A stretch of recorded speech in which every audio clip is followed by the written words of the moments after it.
বছর শেষে কেমন থাকে আপনার? লাখ 2 টাকার মতো থাকে, আলহামদুলিল্লাহ ভালো থাকে। দুধ হয় কয় লিটার বর্তমানে? 6-7 লিটার হয়। আচ্ছা, এই যে 4টে গরুর পিছনে এমনি দানাদার খাবার কি খান? দুধের টাকা কি 4টে গরু খরচ হয়ে যায়? হ্যাঁ হয়, মানে হইতেছে না, মানে তারপর মোটামুটি করে মানে অল্প কিছু হয়তো আপনার নিজের থেকে বড় লাগে। আচ্ছা, তো আসসালামু আলাইকুম, সবাইকে স্বাগত নিবিড় কৃষি চ্যানেলের নতুন আর একটা ভিডিওতে। তো ঈদের পর আর একটা খামারে আসছি, ছোট উদ্যোক্তা। বেশ বছরখানেক আগে এখানে আসছিলাম, আমাদের হালিম। তিনি পড়াশোনা বাদ দিয়ে আসলে গরু খামার নিয়ে ব্যস্ত। একটা দিয়ে শুরু ছিল, এখন ওর খামার 4টা গরু, এবং বছরে প্রায় লাখ 2 টাকা ওই গরু থেকে ইনকাম করে। সেটা কীভাবে সম্ভব এবং সেটা আসলে আলোচনা করবে এবং গরু সম্পর্কে বিস্তারিত ধারণা দেওয়ার চেষ্টা করব। বিশেষ করে গাভী থেকে আপনি কীভাবে সবল হতে পারেন সেটা নিয়ে আলোচনা করব। তো কথা না বাড়াই, ওর সাথে পরিচয় হয়ে এবং বিস্তারিত জানার চেষ্টা করব। আসসালামু আলাইকুম। ওয়ালাইকুম আসসালাম। কী অবস্থা হালিম? আলহামদুলিল্লাহ ভালো। আপনার? এই তো আছে আলহামদুলিল্লাহ। বেশ প্রায় বছরখানেক পর আপনার খামারে আসলাম। হ্যাঁ। তো দর্শকদের উদ্দেশ্যে প্রথমে আপনার পরিচয়টা দেন। আমি হালিম। একটু জোরে বলবেন। আমি আব্দুল হালিম। আব্দুল হালিম। আপনাদের গ্রামের নাম? গরিপুর পূর্বপাড়া। আর জেলা হচ্ছে রাজবাড়ী। হ্যাঁ। আপনার বয়স তো খুবই কম। হ্যাঁ। এর আগে ছিল 14 বছর, এখন 15-16 বছর হইতে পারে না? হ্যাঁ হ্যাঁ। এই বয়সে আপনি একজন খামারি। তো এখন আপনার খামারে গরু আছে কয়টা? এখন 4টা আছে। আপনি মূলত কি গাভী পালেন নাকি ষাঁড় গরু পালেন? গাভী আছে, ষাঁড় আছে। আর মূলত কোনটা পালেন, গাভী না ষাঁড়? এখন মূলত হলো গাভী। গাভী, আর পাশাপাশি ষাঁড় পালেন। দেখা যাচ্ছে গাভীর পেট থেকে যদি ষাঁড় বাচ্চা হয়। আচ্ছা, প্রথম দিকে আপনি কয়টা দিয়ে শুরু করছিলেন? একটা স্লো। একটা ছিল। কোনটা দিয়ে শুরু করছিলেন? সেটা নাই এখন। আচ্ছা, এখন আপনার এখানে গাভী আছে কয়টা? আমার গাভী আছে একটা। কোনটা? ওই ওই পাশে দুইটার মধ্যে এইটা? ওইটা কি কেনা ছিল নাকি বাড়ির? কেনা। কত দিয়ে কিনছিলেন? 1,30,000 টাকা স্লো।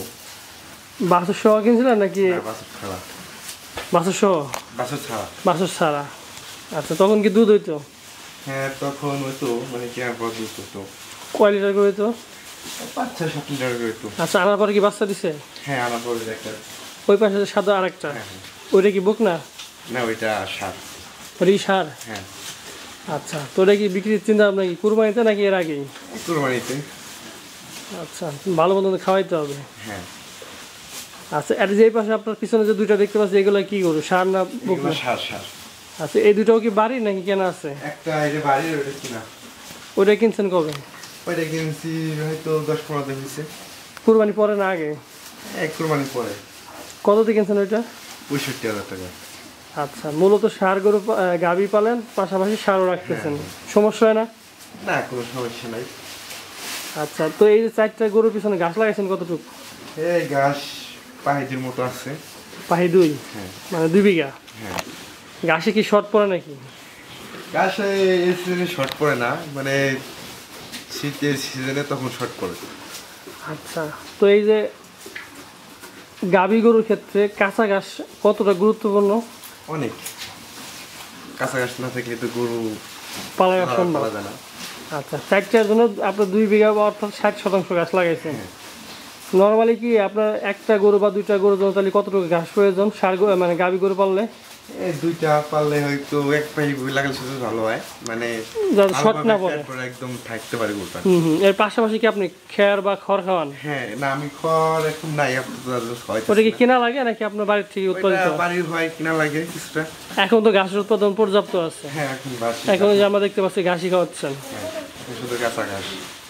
আচ্ছা, তো আপনি তো পড়াশোনা বাদ দিয়ে আসলে গরু পালতেছেন। তো গরু পালায় কি কেমন অবস্থায় আছেন? বছর শেষে কেমন থাকে আপনার? লাখ 2 টাকার মতো থাকে, আলহামদুলিল্লাহ ভালো থাকে। আচ্ছা, ওই যে যেটা কিনছেন 1,30,000 টাকা দিয়ে, ওইটা কি প্রথম বাচ্চা ওইটা না? হ্যাঁ, এটা তার আগে একটা ছিল, সেটা মানে আমরা কিনে আনছি তো ওই না, এই যে আপনার দুধ মানে বাছুর ছাড়া যেটা কিনছেন, আনার পরে কি ওই বাছুরটা হয়েছে না? আচ্ছা, ওইটা কুরবানিতে বিক্রি করবেন? হ্যাঁ, ওইটা কুরবানিতে। এটা কতদিন হয়েছে কিনছেন? যেটা 2 বছর মতো হয়েছে। 2 বছর। এখন কি আর প্রেগনেন্ট নাকি? হ্যাঁ, এখন আর প্রেগনেন্ট। কয় মাস চলে? এখন কত 6 মাস মানে চলছে। আচ্ছা, দুধ হয় কয় লিটার বর্তমানে? 6-7 লিটার হয়। আচ্ছা, এই যে 4টে গরুর পিছনে এমনি দানাদার খাবার কি খান? এখন আপনার ভুট্টা খাই, মাঝামাঝি মনে করেন ফিট হলে খাওয়াই, নাহলে খাওয়াই না, ফিট অনেক কম খাওয়াই। আচ্ছা, ভুট্টা কি আপনাদের বাড়ি খেতে লাগানো নাকি কিনে খাওয়ানো লাগে? বাড়ির। আচ্ছা, এর পাশাপাশি ভুসি ভুসি, হ্যাঁ ভুসি তো লাগে। প্রতিদিন কি পরিমাণ ভুসি লাগে? 4 কেজি লাগে। 4 কেজি। হ্যাঁ। আচ্ছা, দুধ হয় কয় লিটার? 7 লিটার 8 লিটারের মতো হয়। তো দুধের টাকা কি 4টা গরু খরচ হয়ে যায়? হ্যাঁ হয়, মানে হইতেছে না, মানে তারপর মোটামুটি করে মানে অল্প কিছু হয়তো আপনার নিজের থেকে বড় লাগে। আচ্ছা, তো অনেকে আছে ষাঁড় গরু পালে, আপনি গাভী পালতেছেন, তো গাভী পালার পিছনে কারণ কি আসলে? গাভীর দুধ টুধ মানে বিক্রি করা যায়, মানে বাছুর হয়, এই জন্য আর কি পালি।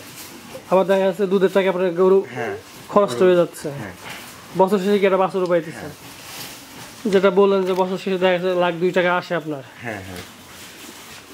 আচ্ছা, তো এই গরু নিয়ে আপনার ভবিষ্যৎ চিন্তা ভাবনা কি? অনেক বড় মানে ফার্ম চিন্তা ভাবনা আছে। কিরকম ফার্ম দেওয়ার চিন্তা ভাবনা আছে? বড়ই, মনে করেন 10-20টা গরু করবো এরকম। আচ্ছা, একটা দিয়ে শুরু করছিলেন, এখন 4টা।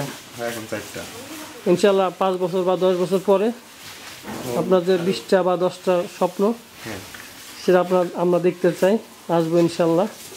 তো আপনার মতো যেহেতু অল্প বয়সে আপনি একটা উদ্যোক্তা হয়ে গেছেন, বছরে 2 লাখ টাকার মতো ইনকাম করতেছেন, আপনার মতো তো অনেক আছে আমাদের গ্রাম অঞ্চলে, বা অনেকেই চাইতেছে যে গরুতে আসি, তো তাদের উদ্দেশ্যে কি বলবেন? আসলে গরু থেকে আসা উচিত হবে কি না? হ্যাঁ অবশ্যই, মানে আসলে অবশ্যই ভালো হয়, মানে পালা পুলা মনে করেন তো ভালোই মনে করেন। কেমন শ্রম লাগে কেমন গরু পালতে? মোটামুটি ভালোই, মানে দিনে কয় ঘন্টা আপনার গরুর পিছনে সময় দিতে হয়? 5-6 ঘন্টা তো দিতে হয়। 5-6 ঘন্টা। সকালের দিকে কয় ঘন্টা দেন আর বিকালের দিকে? সকালে দিতে হয় আপনার 2 ঘন্টার মতো, মনে করেন ঘাস টাস কেটে দিতে হয়, 2 ঘন্টা চলে যায়। বিকালের দিকে সেম? বিকালে আবার 2 ঘন্টা, আর দুপুরে মনে করেন পানি টানি খাওয়াইতে হয়। প্রতিদিন কি গোসল করানো হয়? প্রত্যেকদিন করেন, একদিন পর পর না, গরমের সময় তো দেখা যাচ্ছে গোসলটা করানো উত্তম। হয়, একদিন পর পর করি, নাহলে বেশি করে আবার তো ঠান্ডা লাগার। অবশ্য ফ্যানের ব্যবস্থাও তো আছে। হ্যাঁ অবশ্যই ঠান্ডা অবস্থা আছে। আচ্ছা, তো এই যে আপনাদের এই বয়সে অনেকেই আছে কিন্তু বিদেশ যাওয়ার প্রতি নেশা, হ্যাঁ অবশ্যই তো আপনার কি এরকম নেশা টেশা আছে কিনা? ওরকমটা নাই। কারণ অনেকে দেখা যাচ্ছে বিদেশ থেকে আসে কিন্তু এই গরু ফার্মই দেয়। হ্যাঁ তো আপনি যদি প্রথম থেকে যদি একটা উদ্দেশ্য নিয়ে থাকেন, যে যেটা বললেন যে 20টা বা 10টা গরু নিয়ে আপনি বড় একটা খামার দিবেন, হ্যাঁ, তো বিদেশ যাওয়ার স্বপ্ন কি আছে? বিদেশে তো ওরকমটা নাই। এটা নিয়ে থাকার হ্যাঁ, ইচ্ছা? এটা নিয়ে থাকার ছিল না। তো ঠিক আছে আলিম, আপনাকে অসংখ্য ধন্যবাদ এবং আপনার খামারের জন্য উজ্জ্বল ভবিষ্যৎ কামনা করি। ভালো থাকবেন।